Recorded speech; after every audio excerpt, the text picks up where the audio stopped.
बिस्मिल्लाहिर्रहमानिर्रहीम। रब्बि इश्रह ली सदरी वयस्सिर ली अमरी वहलुल उक़दतम मिन लिसानी यफ़क़हू क़ौली। अस्सलाम वालेकुम, मेरा नाम है ज़ीशान उस्मानी। ये वीडियो बड़ी दुखी और तल्ख़ है आज की, और मुझे पूरी उम्मीद है कि इस वीडियो को डिलीट कर दिया जाएगा। तो मेरी ये वीडियो है फ़लस्तीन से मुतालिक जितनी भी वीडियो हैं, अगर आप लोग अपने चैनल पे अपलोड करना चाहें, फेसबुक पे शेयर करना चाहें, ट्विटर पे अपलोड करना चाहें, तो मेरी तरफ़ से इजाज़त है। मैं आपको कॉपीराइट स्ट्राइक नहीं दूंगा, आप उसको शेयर कर सकते हैं। फ़लस्तीन के ऊपर रोना छोड़ दीजिए, कोई ज़रूरत नहीं है रोने की। फ़लस्तीन के ऊपर मातम करने की भी कोई ज़रूरत नहीं है। अगर रोना है तो अपने आप पर रोइए, मातम करना है तो अपने आप के ऊपर कीजिए, क्योंकि भैया आपके रोने से ना किसी के ऊपर कोई फ़र्क पड़ना नहीं है। दुनिया में रोते ही चले आ रहे हैं ना 75 साल से, तो अगले 75 साल तक और रोते रहिए, कोई फ़र्क नहीं पड़ेगा। कि दुनिया बार बार मुसलमानों को मार रही है।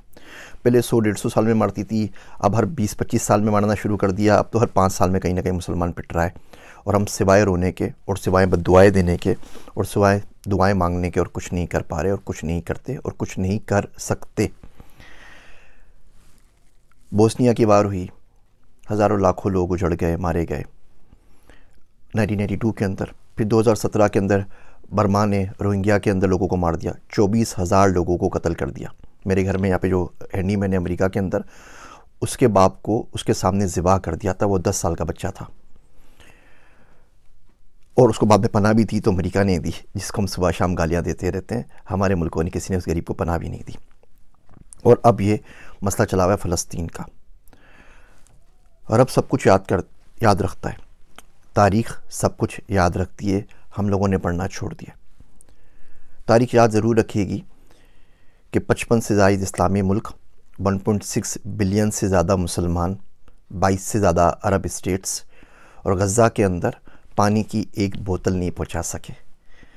जब तक बड़े साहब परमिशन ना दें तब तक इजिप्ट अपनी बॉर्डर भी नहीं खोलता एड्स के लिए। बंदे वहाँ से निकल रहे थे, मारे जा रहे थे, उन्होंने अपनी बॉर्डर्स बंद कर दी कि जी हमारे पास नहीं आए, वहीं जाके हम बने जो कुछ करना है, यहाँ पे आने की ज़रूरत नहीं है। सिवाय बातों के, सिवाय लफ्फ़ाज़ी के हमें क्या मिला? लीबिया से क्या मिला? जॉर्डन से क्या मिला? कतर से क्या मिला? सऊदी अरब से क्या मिला? किसी से कुछ नहीं मिला। बोलने की हिम्मत नहीं है हम लोगों के अंदर।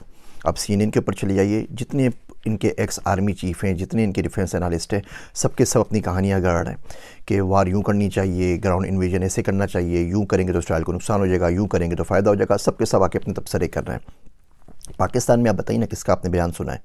कोई एक्स चीफ़ हो जिनका आपने बयान सुना हो, कोई एक्स प्राइम मिनिस्टर हो जिनका बयान सुना हो, कोई एक्स प्रेसिडेंट हो जिनका बयान सुना हो, कोई डिफेंस एनालिस्ट हो जिनका बयान सुना हो? ये सारे के सारे कहाँ चले गए? इस्लामिक फ़ोर्स बनाई थी ना पूरी की पूरी, जिसको हम लोग चेयर कर रहे थे, वो किधर गए इस्लामिक फ़ोर्स? उनका कोई बयान सुना है आपने आज तक? सिवाय छोटी सी लफ्ज़ी के, 1-2 घिसे पिटे बयानात के, हम कुछ नहीं कर पाते। और सामने वाले झूठ पे झूठ बांधे चले जा रहे हैं। मैं आपको कुछ स्टेट्स देता हूँ। हम लोग डेटा साइंटिस्ट हैं, हमारा काम ही डेटा का काम होता है। पाकिस्तान में तो वो भी नहीं कर सके, बाहर आके कम से कम वो काम करने की इजाज़त है।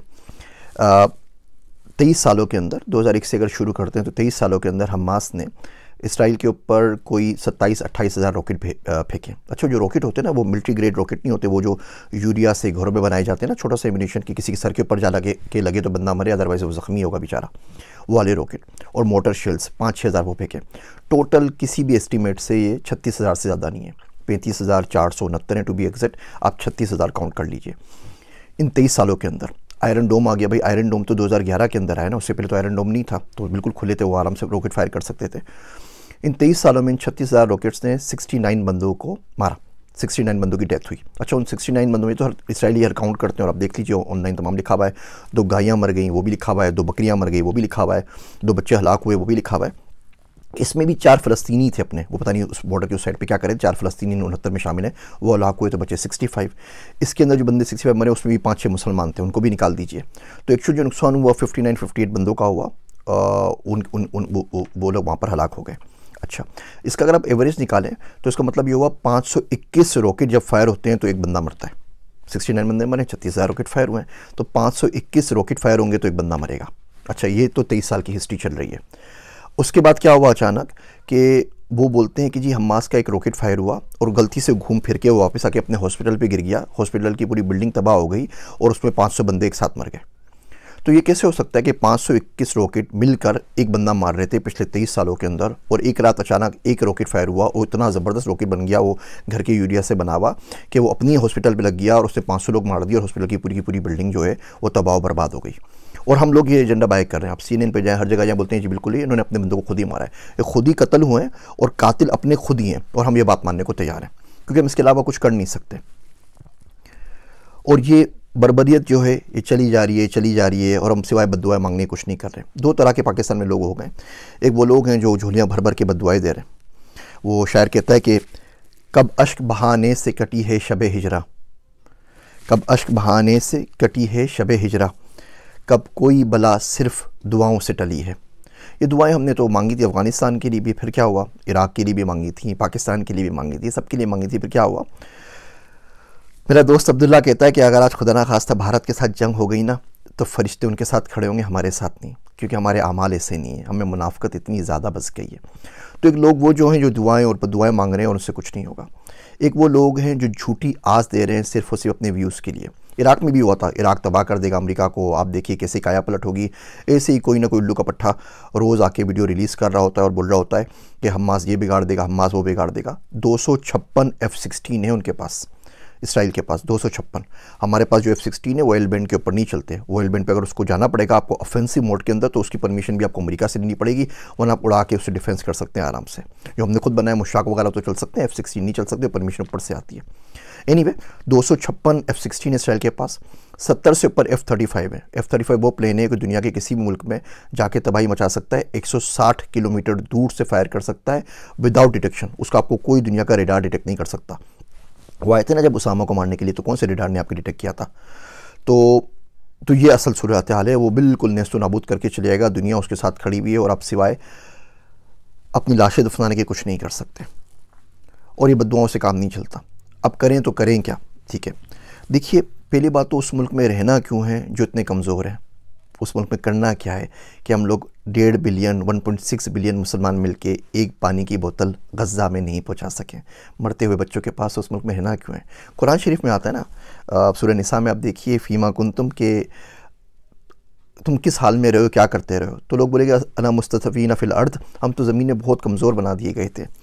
तो फरिश्ते मारेंगे, बोलेंगे अल्लाह की ज़मीन वसी नहीं थी, कहीं और निकल जाते। तो अगर आप मुल्कों में कमज़ोर हो गए जहाँ पे आपको बात करने की परमिशन नहीं है, जहाँ बोल नहीं सकते, तो किसी और मुल्क में चले जाइए, बात तो कर सके ना। अब यहाँ राशिदा तालिब है, मिशिगन की जो कांग्रेस वूमेन है, वो एक बंदी ने अन्नी मचाई हुई ना, पूरे मुल्क के ऊपर भारी पड़ गई है, बोल बोल के पूरा मीडिया पागल हो गया, वो कुछ नहीं कर सकते क्योंकि वो अमेरिका में बैठी हुई है। यही राशिदा तालिब अगर पाकिस्तान में होती ना, तो आफिया सिद्दीकी की तरह आपके अपने बंदे उसको भर के गाड़ी में लोड करके भेज देते कि भाई इसको भी ले जाए, और बाद में फिर मातम करते रहते कि हमारी बच्ची ले गए, हमारी बच्ची ले गए, हमारी बेटी ले गए, हमारी बहू ले गए, हमारी पाकिस्तान की दुख्तर ले गए, सारी बकवास कर रहे हो तो खुद दे देते हैं। लाल मस्जिद का वाक़या हुआ था ना, तो हम में से कितने बाहर निकले थे। वो तो अपनी घर के अंदर मस्जिद है ना इस्लामाबाद के अंदर, वहाँ भी गोलियों की बरसात हो गई थी। और ऐसे वाक़यात होते रहते हैं, कभी कोई वाक़या होता है, कभी कोई वाक़या होता है, कभी कोई वाक़या होता है, सारे वाक़यात हमारे पास होते रहते हैं और उसकी सुनगन कुछ नहीं होती। तो इस मुल्क से बाहर निकलें। मर्द का हथियार पैसा है, मर्द का जो जेवर होता है वो हथियार होता है, और आज का जो हथियार है वो पैसा है, पैसे से बड़ा नहीं है। तो किसी ऐसे मुल्क में चलिए या कुछ पैसा कमा सकें ना, ताकि किसी गरीब की डोनेशन कर सकें, किसी की मदद कर सकें, कुछ ना कुछ तो उसके लिए कर सकें। आपके पास पाकिस्तान में फ़लस्तीन के एम्बेसडर मौजूद हैं, जिस मुल्क में वहाँ पे रहते होते हैं, उनसे आगे पूछ लीजिए हाउ वी कैन हेल्प। कोई फ़लस्तीन का बंदा होगा, कोई रेस्टोरेंट होगा, आप पूछ लीजिए मेट भेजना तो मैं किस तरह एड कर सकता हूँ। पढ़ना शुरू करें, देखना शुरू करें, सुनना शुरू करें, क्योंकि ये जो लोग आज चुप सादे बैठे हुए हैं, कल यही आपके पास आएंगे, मैं क्या लफ्ज़ यूज़ करूँ इन लोगों के लिए, और आके आपसे वोट की भीख मांगेंगे इस्लाम के नाम के ऊपर। कौन सा इस्लाम है भैया और कहाँ का इस्लाम है। पैसा एक दीन बचा है, IMF खुदा है दुनिया का, हम उसको फॉलो कर रहे होते हैं। ये मुनाफ़िक़त की बातें बिल्कुल भी नहीं करनी चाहिए। मुल्क से बाहर आइए, पढ़िए, पढ़ने से रिस्क कमाइए, पैसा हासिल कीजिए, रिसोर्सेज हासिल कीजिए। ये राशिद तालिब एक है ना, अगर ये 100 होती ना अमेरिका के अंदर, तो आज ये सूरत हाल नहीं होती। हम अपने बच्चों को क्यों नहीं भेजते हुकूमतों के अंदर, हम अपने बच्चों को इलेक्शन क्यों नहीं लड़ाते उन पावरफुल मुल्कों के अंदर जिनकी कहने से कुछ हो जाता है। हम अपने बच्चों को वो तमाम चीज़ें, नई चीज़ें, टेक्नोलॉजी क्यों नहीं सिखाते। पाकिस्तान का मैं आपको हाल बताऊँ, तलमूद इसराइल की किताब है। मैंने किसी ज़माने के अंदर वो इसराइली ज़ुबान सीखने की बड़ी कोशिश की थी, कुछ किताबें वगैरह मंगवाई थी, तो एक्सपीरियंस हुआ। तो पता चला कि तलमूद जो इसराइलियों की जो मजहबी किताबें मुझे पढ़ने का शौक़ था, पाकिस्तान मंगवाई जाए, वो अरबी के अंदर शायर हुई थी कतर से। वो किताबें मंगवाई, कुछ और किताबें मंगवाई, वो छित्तर पार्क में मुफ्ती सईद साहब की लाइब्रेरी है, वहाँ पे मौजूद है, आप लोग जाके पढ़ सकते हैं। तो जब वहाँ पर इस्लामाबाद एयरपोर्ट के ऊपर आई तो उन्होंने कस्टम वालों ने रोक ली। तो उन्होंने ये कौन सी किताबें मंगवा रहे हैं आप, ये तो इसराइल की किताबें हैं, ये तो फ़लाँ किताब है, ये तो फ़लाँ किताब है। उनको बोलता रहा भैया किताबें हैं, पढ़ने के लिए मंगवा रहे हैं, रिसर्च के लिए। खैर उन्होंने 4 दिन तक वो रोक के रखा। फेसबुक पे जाके लिखा, लिंक्डइन पे जाके लिखा, कोई अल्लाह का बंदा मदद कर दे, मेरी किताबें छुड़वा दे, मुझे पढ़नी है, रिसर्च करनी है। अलगर्ज़ वहाँ पे गया, 7,69,000 रुपये उनकी फ़ीस भरी, चालान भरी, पता नहीं कौन कौन सी फ़ीस थी, रिश्वत ये भी नहीं पूछा। वो किताबें छुड़वा के लेकर आया और छत्तर पार्क में मुफ्ती सईद साहब की लाइब्रेरी में रखवा दी कि कोई बंदा अगर पढ़ना चाहे तो पढ़ लीजिए। इसी तरीके से एक दफ़े किताब मंगवाई, उसमें इसराइल का नक्शा था, तो हमारे कस्टम हुकाम ने उसको रोक लिया। बोला नहीं ये किताब तो नहीं, आप किस चक्करों में लगे हुए। मैं कहा यार भैया पढ़ रहा हूँ, मुल्क के बारे में जानना चाहता हूँ, जा तो सकता नहीं पाकिस्तानी पासपोर्ट के ऊपर, कम से कम समझने तो दो, पढ़ने भी दो। वो परमिशन नहीं मिली। इवन इंडिया से कुछ किताबें मंगवाई, वो आज तक नहीं मिल सकी, कस्टम्स ने रोक ली। या अमेरिका में मिल जाती। ये देखिए ये नक्शा लगा हुआ है इंडिया का, ये पुराना नक्शा लगा हुआ है। मैं जान रहा था कि किस तरीके से इंडिया को पढ़ूँ, इंडिया का मुझे बड़ा शौक़ है और बड़ी ख्वाहिश है जाके विज़िट भी करूँ। वहाँ से इन्विटेशंस भी आए हुए हैं टॉक के लिए और बातचीत करने के लिए। उनके बोर्ड ने रब्ता भी किया था कि आप हमारे बच्चों के लिए 5वीं क्लास की बुक लिख दीजिए। मैं कहा भैया लिख तो दूंगा AI के ऊपर बुक, लेकिन उसके बाद पाकिस्तान नहीं जा सकूँगा, मार डालेंगे, तो बहुत बहुत माजरत। तो ये नक्शा पाकिस्तान नहीं आ सका। बहुत कोशिश की, बहुत ट्राई की कि आ जाए। कस्टम ने बोला कि आप किन चक्करों में लगे हुए भैया, पागल हैं क्या, उठाए जाएंगे, क्या कर रहे हैं। तो हम लोगों ने पढ़ना नहीं है। इसराइल 5.6% अपने बजट का, GDP का रिसर्च पे खर्च करता है, दुनिया में सबसे ज़्यादा खर्च करता है। हम पाकिस्तान में 0.01% भी खर्च नहीं करते। कोई कदर हमारी है नहीं वहाँ पर। तो जिस मुल्क में आप रिसर्च नहीं कर सकें, जिस मुल्क में आप बोल नहीं सकें, कुछ कर नहीं सकें, उसमें करना क्या है। इन वीडियोस के बाद फेसबुक भाई साहब ने मेरे बैन कर दिया है, पेज डिलीशन के लिए मार्क कर दिया है। वो कह रहे हैं 30 दिन में डिलीट कर देंगे, आपने हमारी पॉलिसी को वायलेट किया है। उन्होंने एड अकाउंट भी बंद कर दिया है, तो उसकी वजह से हमारा गुफ्तगू भी सफ़र कर रहा है। अब बाकी चीज़ें भी जो एड थे वो भी सफ़र कर रहे हैं। लिंक्डइन ने भी वार्निंग दे दी है। यूट्यूब भी पता नहीं कितने दिन बर्दाश्त करता है, उसके बाद ये भी बंद कर देगा। तो आप इसको शेयर करना चाहें तो मुझे कोई एतराज़ नहीं है, मैं आपको कॉपीराइट स्ट्राइक नहीं दूंगा। लेकिन भैया ये अलमिया है। अब आप बताइए इसमें आपके और मेरे रोने से क्या हो जाएगा। हाँ, रो के दुआ मांगे, उससे इंशाल्लाह ताला अल्लाह हो सकता है कोई सबील करे और आपके दिल में डाल दे कि इंसान का बच्चा कैसे बनना है और दुनिया के अंदर पावर कैसे हासिल करनी है, दुनिया के अंदर रिसोर्सेज कैसे हासिल करनी है। वो पर्सनल फाइनेंस पे आपको मैं किस्तें बनाऊंगा तो आपको दिखाऊंगा कि आप गुरबत को तोड़ के मिलियनेयर कम से कम बनने की कोशिश कैसे कर सकते हैं। वादा तो नहीं, लेकिन कोशिश कैसे कर सकते हैं। भैया पढ़ना शुरू करें, लोगों को देखना शुरू करें, कौन क्या बोल रहा है और क्या नहीं बोल रहा, और इसको याद रखिए।